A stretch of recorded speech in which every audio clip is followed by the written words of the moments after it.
Урматтуу кыргыз элим, кечеки соц тармакка тарап кеткен видео тууралуу түшүндүрмө берип коеюн дедим эле.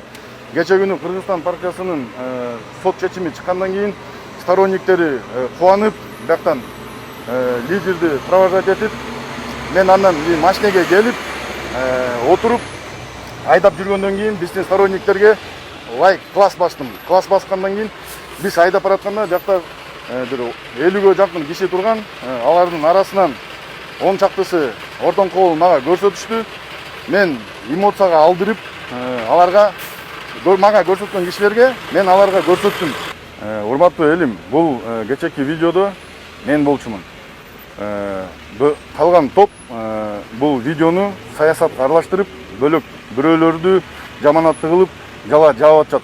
Жаман кишинин өзү өтпөсө да сөзү өтөт болуп атат да азыркы маалда. Ошон үчүн мен силерге түшүндүрмө бердим кыскача. Бул видеодо мен болчумун.